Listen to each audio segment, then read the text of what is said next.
Hello, hello, hello, everybody. Welcome to Susie L. McMahon's virtual book club. I know it's just now 7 o'clock on the East Coast, even though it looks like it's midnight outside. And I just wanted to give everybody a moment to trickle in, sign in, and sit back and relax for an incredible conversation we have tonight with our featured author, Miss Karen White. Karen, welcome to my book club. Thank you. Happy to be here. I know we're so glad and excited to be here. To have you here. I wanted to let you know that um, I've been trying for a really long time to figure out a way to have you featured, and I'm so glad it finally all worked out. So thank you for agreeing to join us tonight. Well, and it's funny that, I write so many of my books are set in the Low Country, and this book that we're discussing tonight is like a spinoff of my Low Country series. So, but that's fine. People Yeah. love this book. They might want to go explore my Low Country book. So, Exactly, exactly. Well, I'm going to start off reminding everybody that joins in to tell us where you're watching from, and also make sure to grant StreamYard permission to use your name in the comment section. And I want to start by reading Karen's bio. It's a wonderful one. Karen White, everybody, is a New York Times and USA Today bestselling author of 31 books, including the Trad Street series, which you just referred to, A Last Night in London, Dreams of Falling, The Night the Lights Went Out, Flight Patterns, The Sound of Glass, and A Long Time Gone.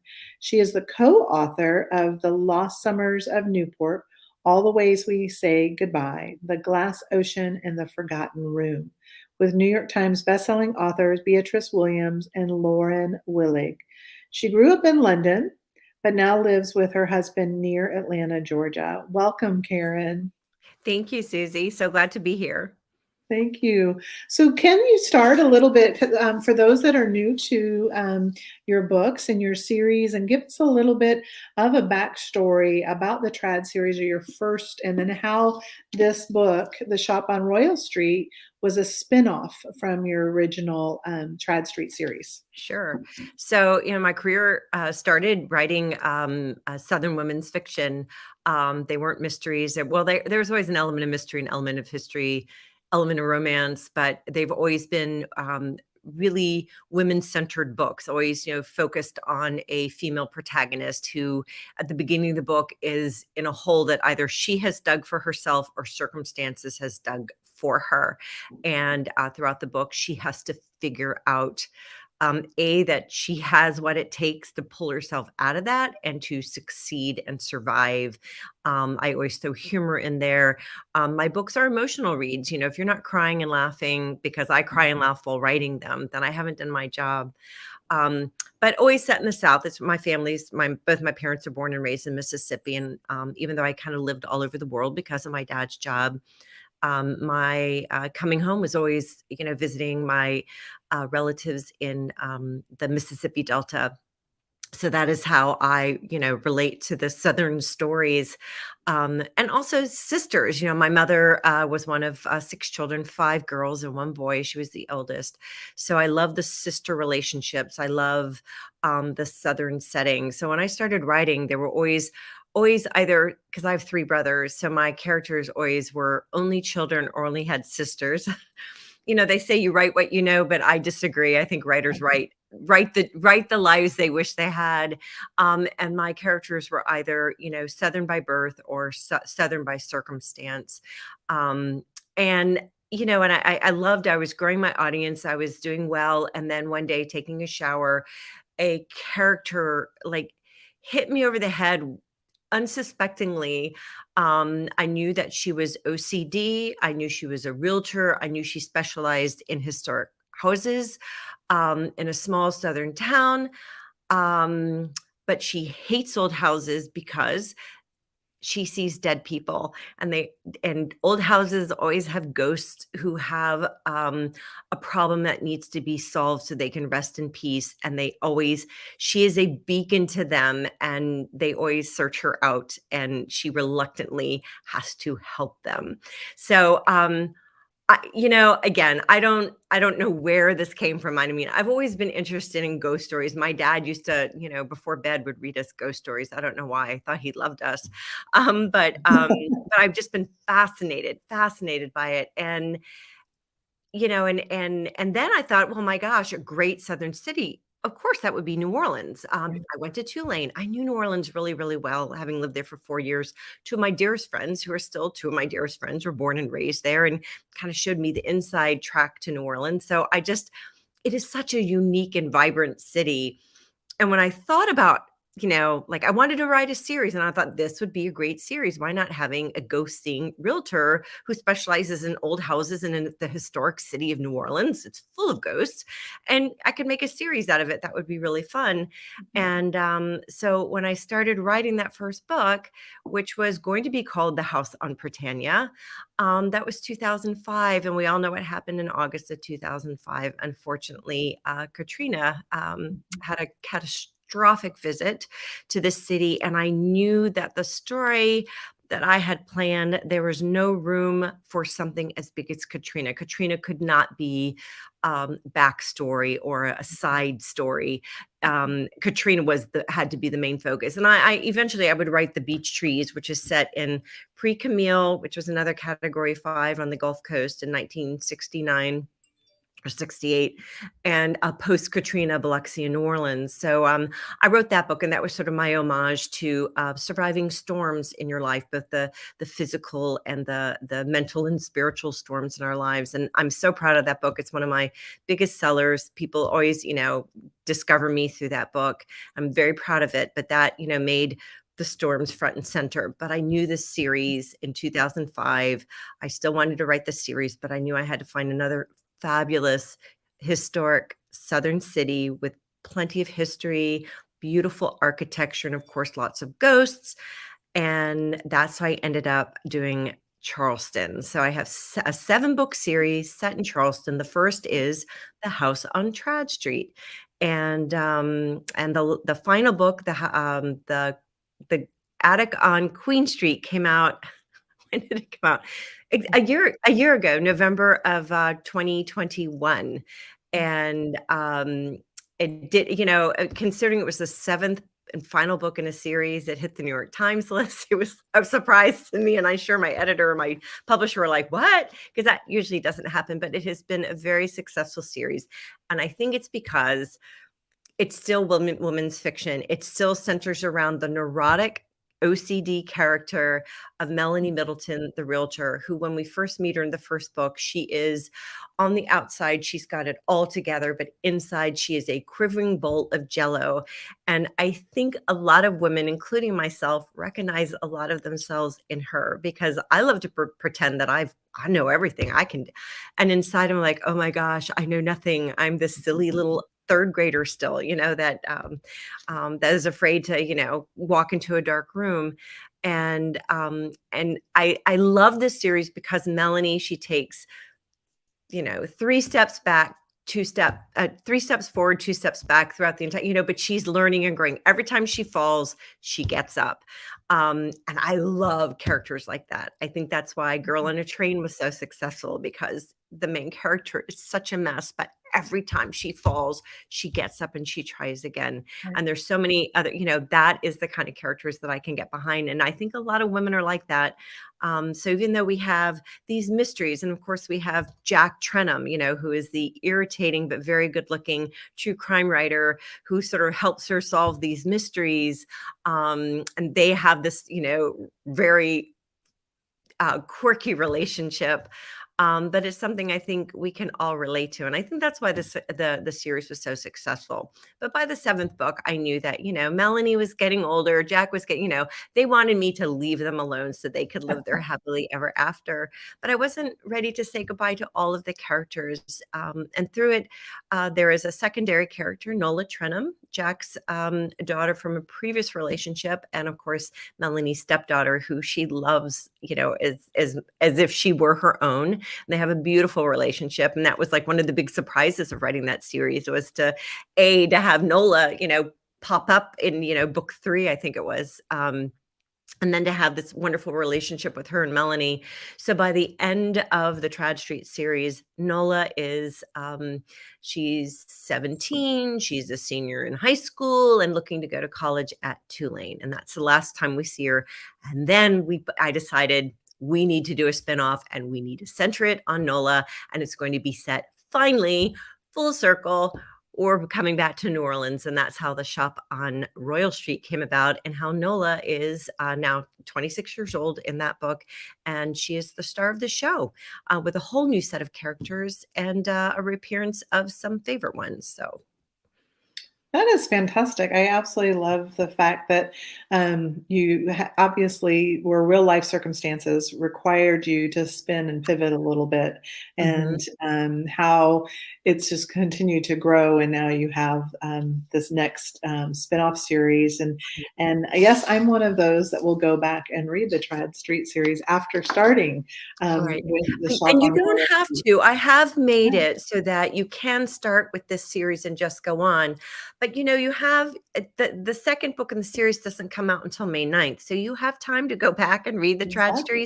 the Trad Street series, which might give you some, a little more insight, some backstory to Nola and her family and how she was raised and all of that, Right. that might, add to your enjoyment, but it's not necessary in terms of reading the new series.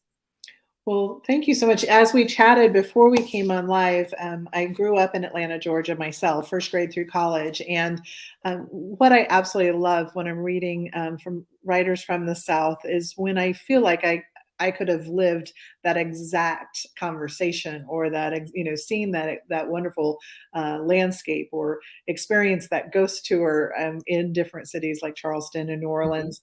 I absolutely love Jolene. Oh yeah, Now, that's was Jolene new to this book, or was she in no, existence she prior? is new to this book, and I have to say, like, same with Nola. I'm one of those stupid writers who I don't pre-plan my books. I have my main character in the setting, I have their internal and external conflicts, and then I just go with it. Now, my settings are as much of a character as my actual people characters are. So New Orleans informed a lot of the story. Plus, I had the 7 books from the previous series to sort of inform this first book. But, I didn't know Jolene was going to be a character. I didn't know. I actually finish a chapter where we hear glass breaking and a woman screaming. And I wrote that and I have no idea what is going on. So when I start the next chapter, I'm like, okay, who is the woman? And then that's how Jolene was born.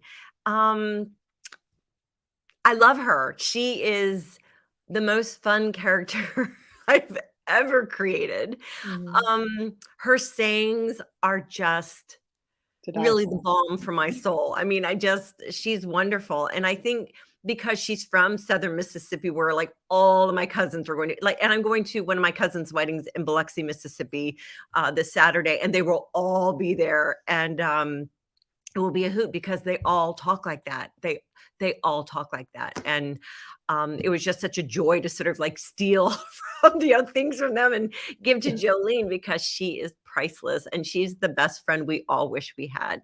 I know, I mean, just for the baked treats and the coffee in the morning, how do we all Oh, get a Jolene? It's just yeah, fantastic. yeah, yeah. So, She's awesome. tell me a little bit about your career and your success. I mean, I read that you've got over 2 million books in print. Mm. Books are written in 15 different languages. Um, how did that all happen? I mean, you are obviously extremely talented. You make Um, page turners. We jump in. We feel like we totally know the characters immediately. None of this, oh, am I ever going to get into the story? You're right. immediately in the story. I guess you're just an award-winning storyteller, but tell us a little bit more about your rise to success. I would say, like, when did it start? When You did you know, feel like, there's in one of my biographies, I say, in a weak moment, I wrote a book, and that was basically it. I've always been a reader. I think you cannot be a writer without being initially a reader. I have always, always, always loved to read. Again, I was raised with 3 brothers, who don't read. I would like to say I thought I was adopted, but we all look alike. So, um, but I just and my dad was a huge reader, but he was a reader of nonfiction. He would read, again, true coast stories, or like Solzhenitsyn, or the Gulag Archipelago, and Winston Churchill's memoirs. So I had a very eclectic, Mhm. literature background growing up, but I've always read everything. In third grade, my mother was not a reader, but she got, Ladies Home Journal and Good Housekeeping, and I would always, sneak them and read. Like Ladies Home Journal had "Can This Marriage Be Saved?" And there I was in third grade, right? Reading like, "Oh my gosh, is this marriage going to be ridiculous?" But I just loved the written word. I loved jumping into other people's lives. So, um, I always, my teachers always tell me you should be a writer, and I absolutely hated to write. And I realized why much later on, after I learned how to type, because back in the day, when we had writing assignments, they all had to be handwritten, and you would get judged on your handwriting.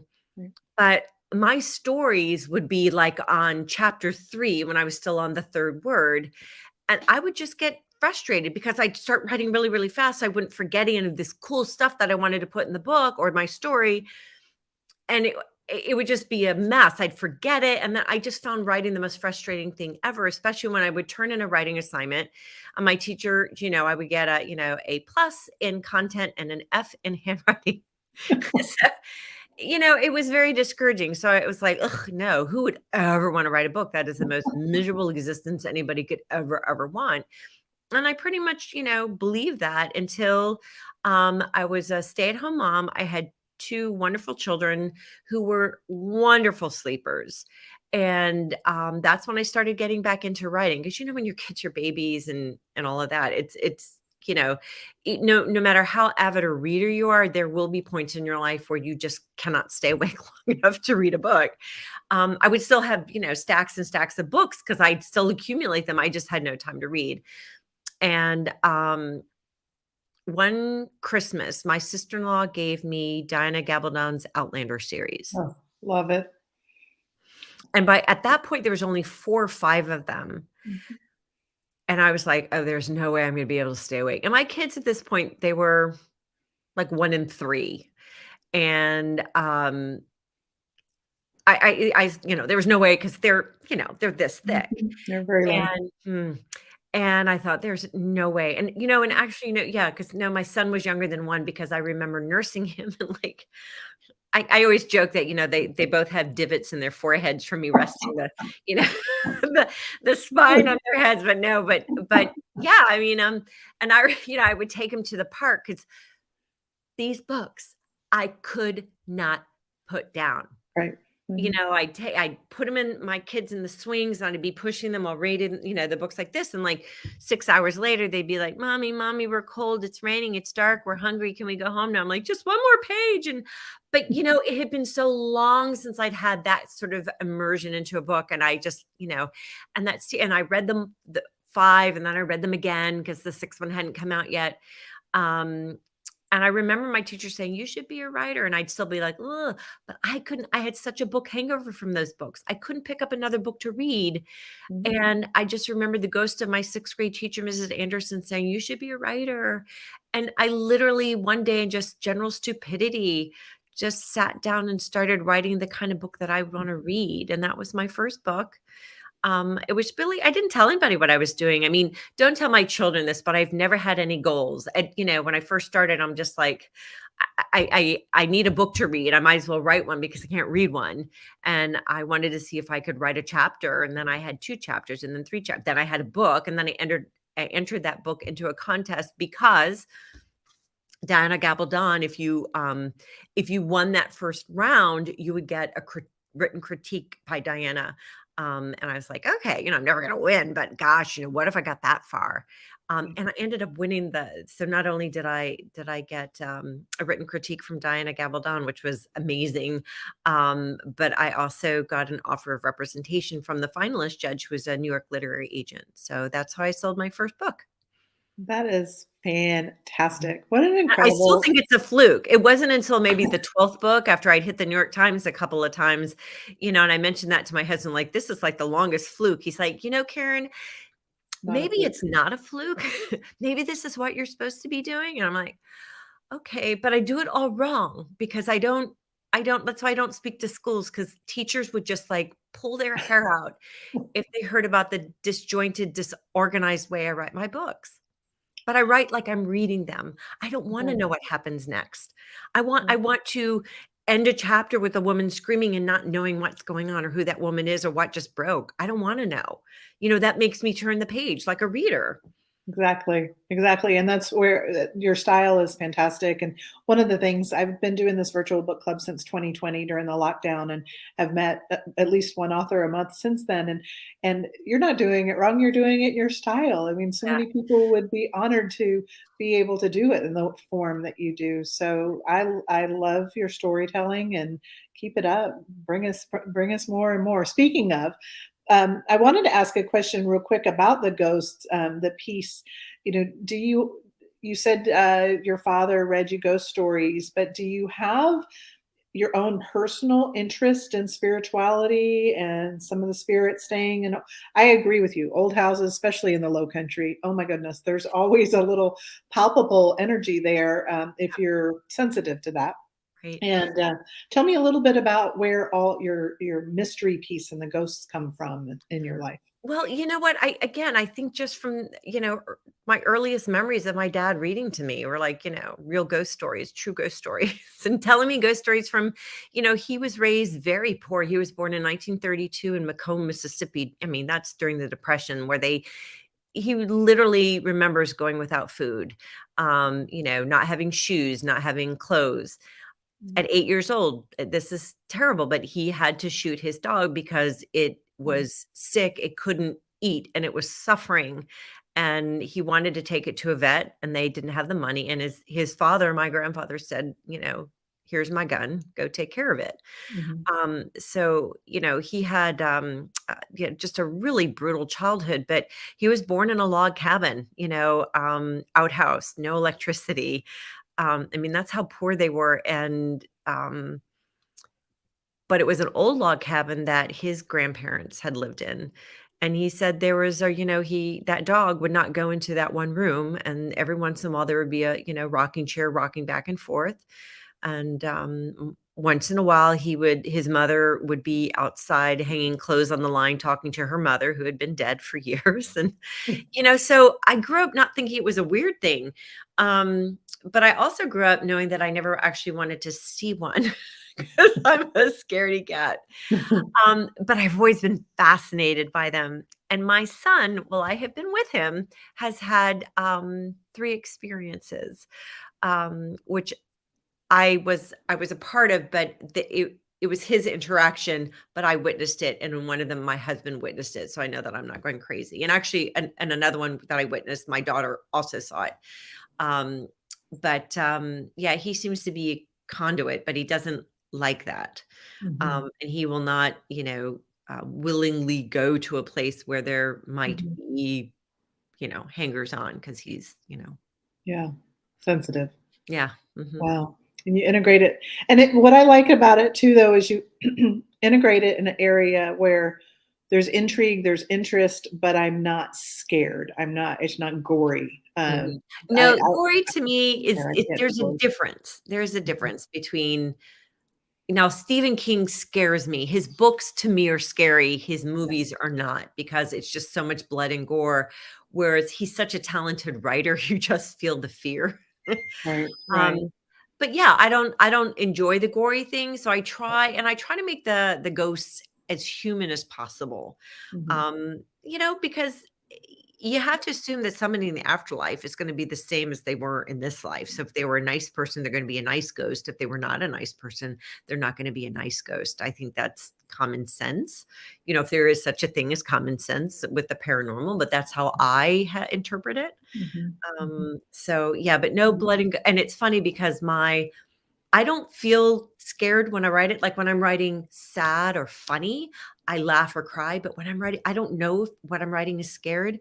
But my editor, who lives alone in New York City, it takes her forever to read these books because she has to wait until she's commuting on the subway surrounded by people because they scare Mhm. her. And I'm Yeah. like, okay, because There remember the purpose of these books, there is the paranormal element, but the focus is always Melanie and her relationships to the other people in her life and to this ghost thing, her what she calls a curse, this curse of being able to communicate with dead people.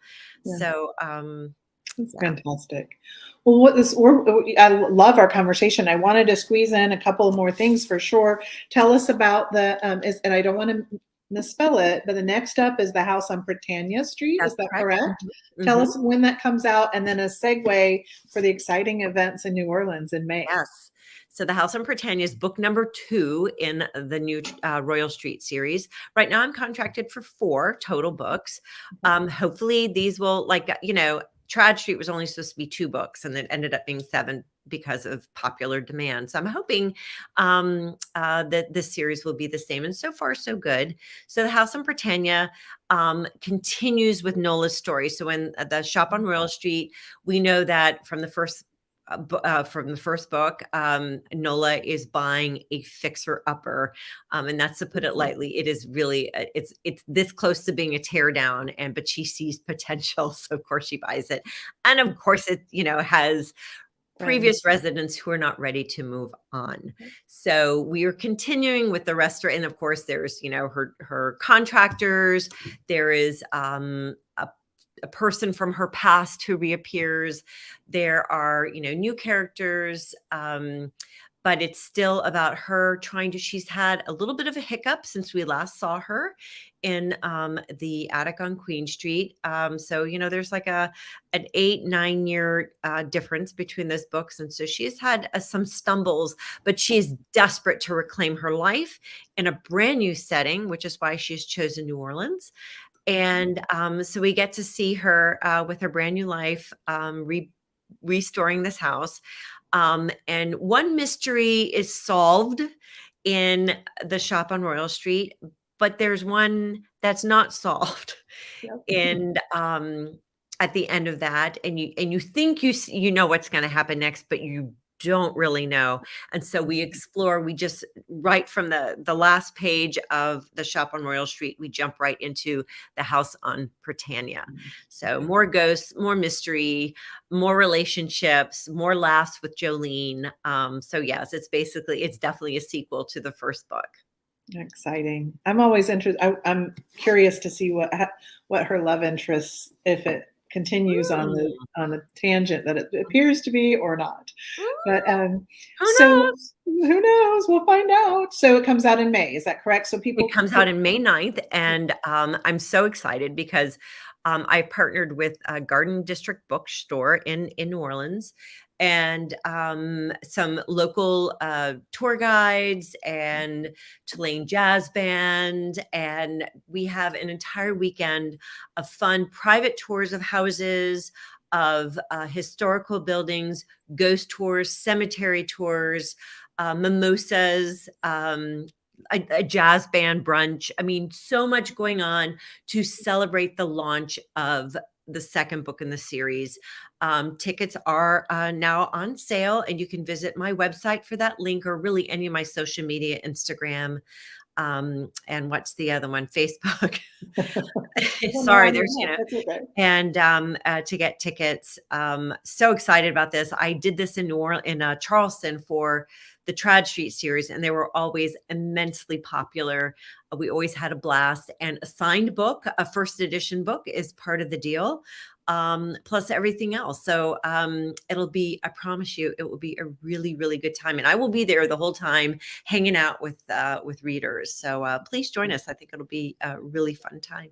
I know. Thank you so much for explaining that. It was May 11th through 13th in New Orleans of That's correct. 2023, correct? Mhm. So, for those of you that came on my first annual Low Country Literary and Leisure Getaway, it is a incredible experience that we did, if you remember. And this event that Karen's putting together is just a dream come true of bringing pages to come to life of the location that your novels are set in, and Mhm. to meet the author at the same time. Kudos. And the mimosas, you got me there.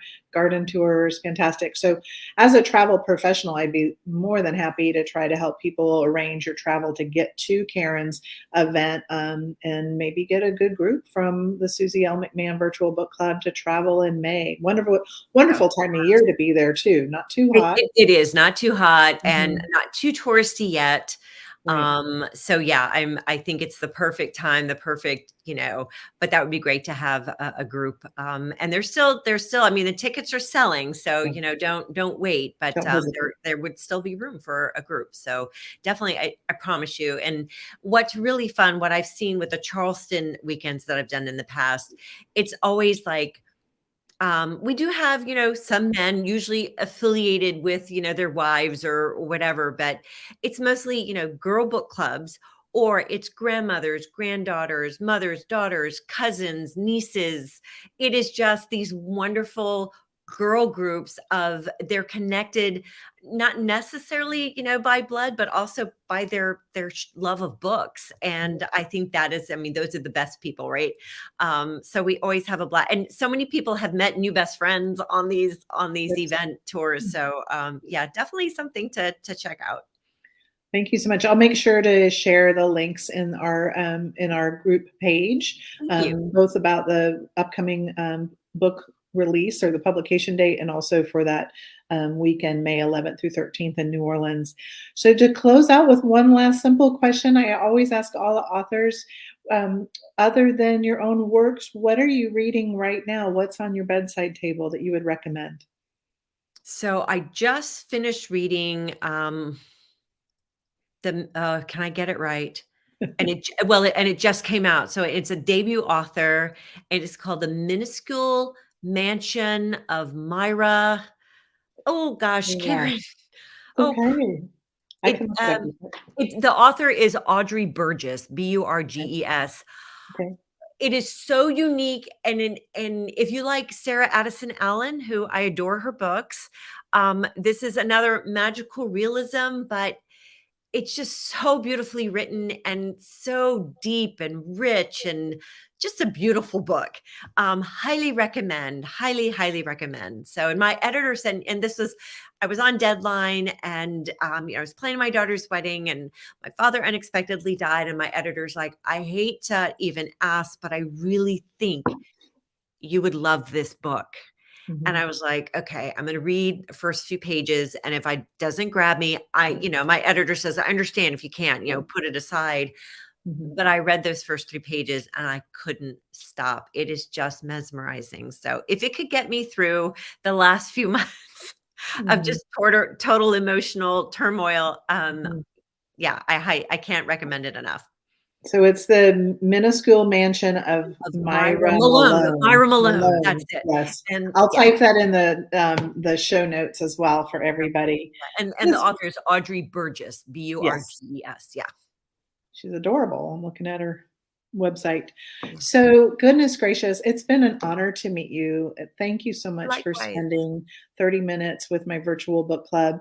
The majority of folks these days, because we're not stuck at home completely, are watching on replay and on the YouTube link. But I know that my group is about 564 members strong, Wow. and they come and go for active. And sometimes people catch the book on time, other times they read it afterwards. So Mhm. it's been a wonderful way to meet like-minded people, like you mentioned, that read and are very generous, friendly individuals. And that's one thing I've learned about the writer community as well, as I feel like Very true. authors are so generous and supportive of one another, and it's a great community to be involved with. And I just want to say thank you tonight for joining me. And I will let you go unpack from your travels and get ready to have that wonderful wedding in Mississippi. I'm jealous. That would be a lot of fun. And I'll just do a little bit of virtual book club business, but I can say thank you, Karen, for joining us tonight. It was my pleasure. Thank you so much, and, cheers to everyone, and hope to see Cheers. you in New Orleans. Likewise. I'm All going to right. try to drum up some folks. Have a good night, Karen. Thank you. Good Thank night. you. Bye. Bye-bye. So, everybody, what did you think? That was fantastic. I absolutely adored meeting Karen. She's vivacious, friendly, funny, and oh my gosh, she has a way of storytelling. So, thank you so much, you guys, for watching tonight. Again, if you have not finished reading the book or started reading the book, it's absolutely beautiful cover. Karen White, New York Times bestselling author, The Shop on Royal Street. Please feel free to get that one going. And then, of course, what we're reading next is the collection of tributes, the Prince of Scribes, um, tributes in honor of the late Pat Conroy is what we're reading as well this month in November. So send messages to me if you have any questions about what we're reading and what's next. But tonight on the 17th of November, I'll sign off. Have a great night, everybody. Bye.